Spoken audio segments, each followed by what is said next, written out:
Donc on va prendre à partir de l'année 2021-2022 donc le FC Lorient, donc voilà qui finit 16e sur cette année.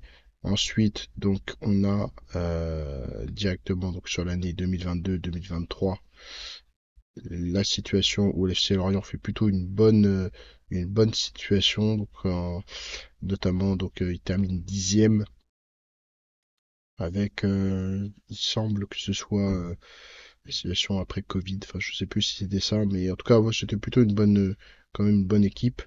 Mais voilà, on voit quand même un classement très particulier là qui s'est passé, donc notamment sur l'année 2022-2023. Donc voilà, 55 points. Et puis sur l'année 2023-2024, donc là, il se retrouve vraiment relégable tout simplement. 29 points. Donc 7 victoires, 8 nuls et 19 défaites. Pourtant, il y avait eu quand même des espoirs, hein. Là, on voit bon quand même, c'était plutôt bon, une faible valorisation, mais un peu plus haut que d'autres clubs. Un effectif qui était assez important. Donc 28 en effectif, 57% de joueurs étrangers et un âge moyen plutôt jeune. Donc là, avec bon une situation comptable où quand même ils ont vendu beaucoup de joueurs. Donc là, on voit que c'est bon d'un côté comptable, mais d'un point de vue sportif, ça suit pas. Donc notamment avec Mofi, Lefebvre, euh, Ibrahima Koné, voilà, donc vraiment des bons joueurs, deux gros bons joueurs. Qui sont partis évidemment sur des clubs de Ligue 1.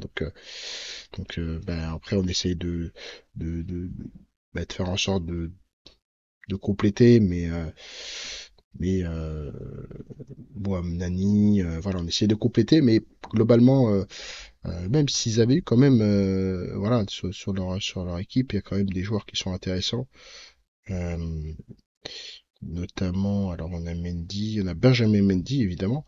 On a quand même Bakayoko, euh, Théo Lebris, alors il était quand même assez bon tout de même.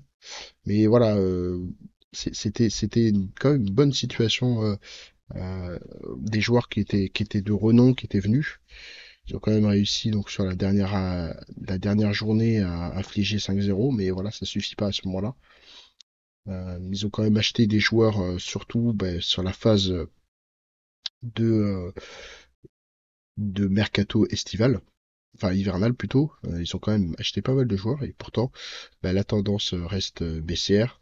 Ils finissent 17e. Il y avait quand même quelques espoirs voilà, entre 7e, 12e et 13e place. Mais voilà, la tendance reste baissière, hein. Il y a pas de secret. Un petit peu d'ailleurs comme le Havre, mais voilà, sont maintenus à un niveau un peu plus bas. Et puis tout simplement graphique en étoile, euh, donc on a voilà cette formation, hein, qui ressemble aussi un petit peu à celle de Clermont, de FC Lens. Voilà, on est vraiment bien en dessous de la moyenne des clubs de Ligue 1. Bon, les points forts, on va dire, c'est l'émotion et l'équipe, mais globalement, voilà, que ce soit au niveau de l'entraîneur et ses capacités à générer de la dynamique et générer des points, on est bien en dessous.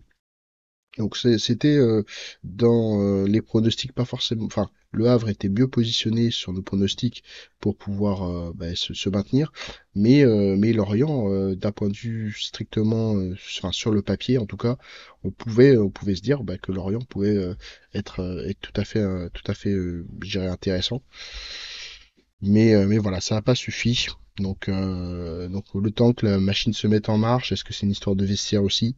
On sait pas trop, mais en tout cas, voilà, c'est évidemment la déception, hein, de leur part. Parce que, bon, ils vont peut-être revenir plus forts et reconstruire de nouveau pour l'année prochaine.